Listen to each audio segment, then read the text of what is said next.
Elizabeth Bennet and Caroline Bingley have more in common than anyone in Pride and Prejudice would like to admit. Both are sharp. Both are quick. Both can dismantle someone with a single, well-placed sentence.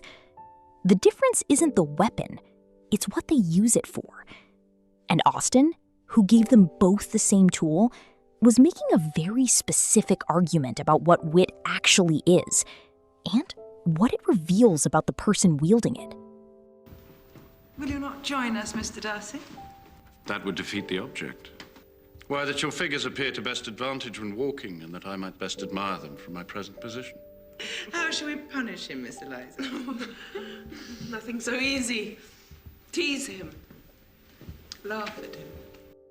Let's look at what Caroline Bingley actually says.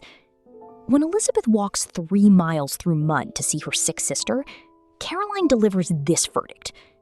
To walk 3 miles, or 4 miles, or 5 miles, or whatever it is, above her ankles in dirt, and alone, quite alone. What could she mean by it? It seems to me to show an abominable sort of conceited independence, a most country town indifference to decorum. We must allow her to be an excellent walker, I suppose.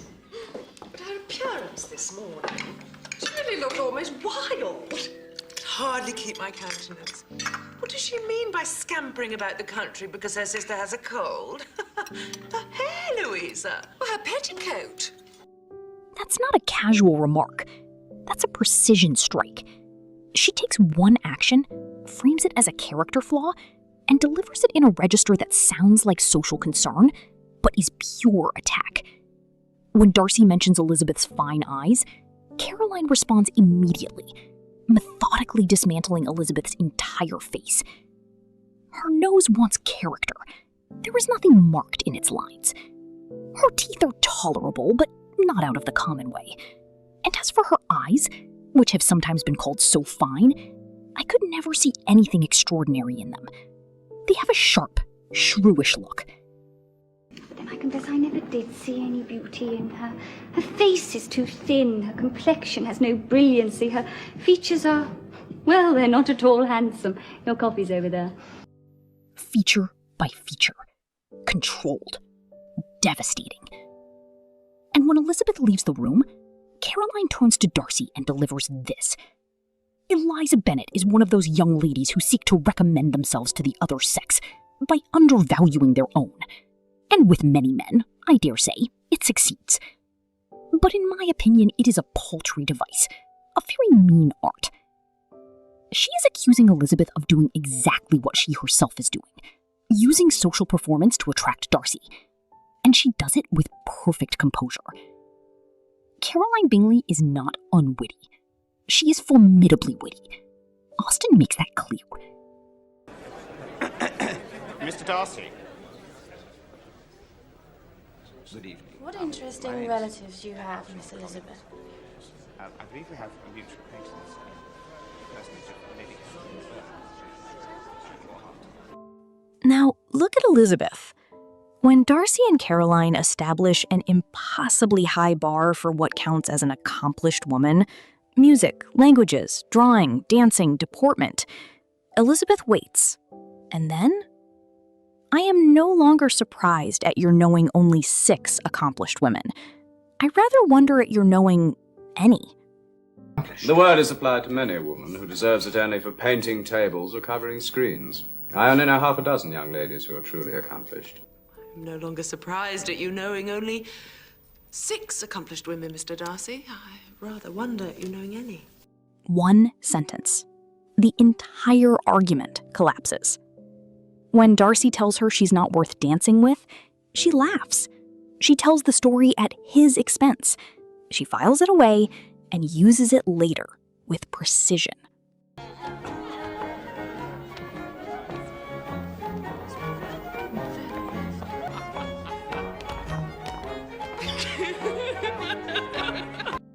And when Lady Catherine arrives at Longbourn to intimidate her into giving up Darcy, Elizabeth says, I am only resolved to act in that manner, which will, in my own opinion, constitute my happiness, without reference to you. I am only resolved to act in a manner which will constitute my own happiness without reference to you or to any person so wholly unconnected with me. To a woman who could destroy her socially without flinching. Here's what Austen is actually showing us. Caroline and Elizabeth both have the same gift. Quick minds, sharp tongues, the ability to read a room and respond faster than anyone else. But look at the direction each of them fires.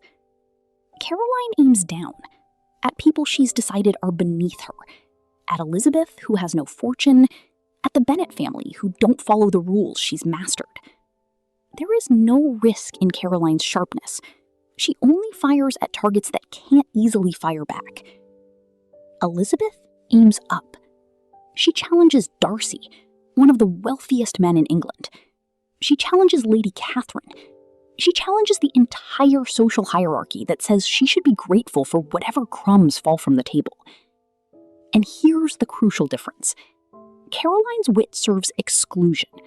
Every sharp remark she makes is designed to push someone out and pull herself up. Elizabeth's wit serves truth, even when it costs her something. Austen gives us one more devastating detail. When Darcy finally responds to Caroline's attacks on Elizabeth, I have considered her as one of the handsomest women of my acquaintance. Caroline has nothing left. The weapon she spent the entire novel sharpening turned out to be pointing at herself. How very ill Eliza Bennet looked this evening. I've never in my life seen anyone so much altered as she is since the winter. Quite so, my dear. What do you say, Mr. Darcy? I noticed no great difference. And this is where it lands. Darcy is surrounded by Caroline's kind of wit.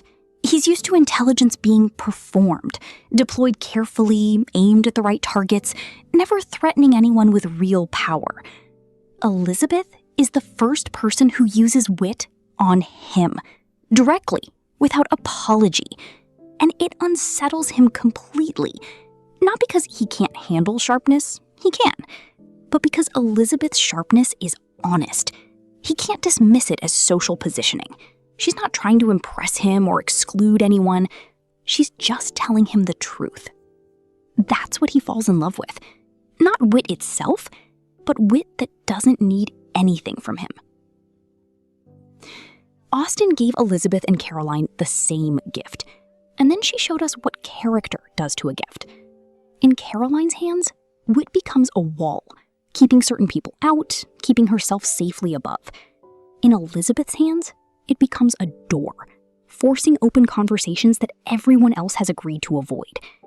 Same weapon, completely different purpose.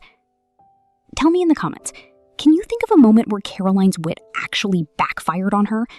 And is there a moment where Elizabeth's sharpness went too far? I'm Sana. This is Monica's Pie. The story's never just the story.